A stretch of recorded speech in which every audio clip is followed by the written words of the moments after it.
తులారాశి వారికి ఈ వారం సానుకూలమైనటువంటి గ్రహస్థితి గోచరిస్తూ ఉన్నది. షష్ఠస్థానమందు చంద్రుడు, బుధుడు, రాహువు అనుకూలమైనటువంటి గ్రహాలు. దాదాపుగా ఈ రాశి వారికి ఈ 3 గ్రహాల తాలూకు బలము ఉన్నది.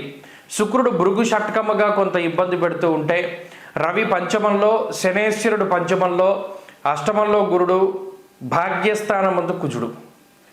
కోణస్థానాల్లో పాపగ్రహాల యొక్క సంపత్తి ఎప్పుడైతే ఉన్నదో దానివల్ల డబ్బు ఖర్చు ఎక్కువగా కనబడుతూ ఉంటుంది.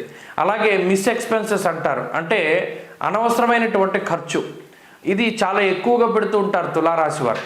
నిజానికి ఒక వస్తువు కానీ లేకపోతే ఇంకోటి కానీ వాళ్ళకి అవసరమైనది కాకుండా, వారికి అవసరం లేకపోయినా కొన్ని సందర్భాల్లో వాటిని కొనుగోలు చేయడం ద్వారా వృధాగా ధనాన్ని ఖర్చు పెట్టేటువంటి పరిస్థితులు ఉంటాయి. అలాగే ఉద్యోగ వ్యాపార రంగాల్లో ఎదుగుదల చాలా గొప్పగా ఉన్నది. ఇదే వారిని పలానాది కొనడానికి ప్రేరేపిస్తూ ఉంటుంది.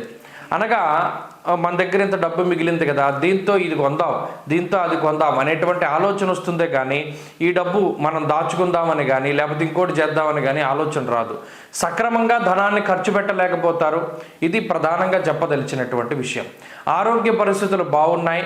అలాగే ఆర్థికపరమైనటువంటి విషయాలు పర్వాలేదు, సానుకూలంగానే గోచరిస్తూ ఉన్నాయి.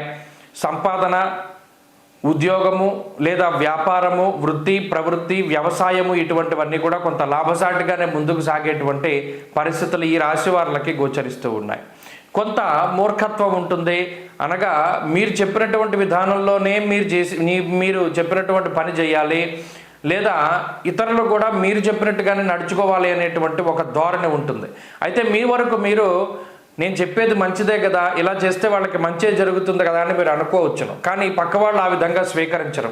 నా మీద వీళ్ళ పెత్తనం ఏంటి అనేటువంటి ధోరణిలో వాళ్ళ యొక్క ఆలోచన ఉంటుంది. అందువల్ల ఏదైనా ఒక పని చేయమని చెప్పండి, కానీ వాళ్ళు ఇలాగే చేయాలని చెప్పి ఇన్సిస్ట్ చేయకండి. దానివల్ల వారికి మీకు కొంత మాట పట్టింపులు రావడానికి అవకాశం ఉంటుంది. బంధువులతోటి ముఖ్యంగా సంతానానికి సంబంధించినటువంటి కొన్ని సమస్యలు కనబడుతూ ఉన్నాయి. ఆ పరంగా కొంత జాగ్రత్తలు తీసుకుంటూ ఉండాలి. అలాగే సొంత బంధువులు, జ్ఞాతులు వీరితోటి కొంత సమస్యలు రావడానికి, మాట పట్టింపులు రావడానికి అవకాశం ఉంటుంది. ఆ విషయమే కొంత జాగ్రత్తలు తీసుకోవాలి. ఆరోగ్యపరంగా సానుకూలమైనటువంటి పరిస్థితులే గోచరిస్తూ ఉన్నాయి. తులారాశి వారు ఎవరైతే చదువరులు ఉన్నారో, విదేశాల్లో ఉన్నారో వారికి గ్రహస్థితి కొంత సానుకూలంగా ఉంటుంది. ఈ రాశివారి ఈ వారం మరింత అనుకూలమైనటువంటి ఫలితాలని సాధించడానికై లలితాదేవి యొక్క ఆరాధన చేస్తూ ఉండడం చెప్పదగినటువంటి సూచన. ఈ వారంలో కలిసి వచ్చేటువంటి రోజు బుధవారంగా చెప్పవచ్చును. అదృష్ట సంఖ్య 9, అదృష్ట వర్ణము ఆకుపచ్చ.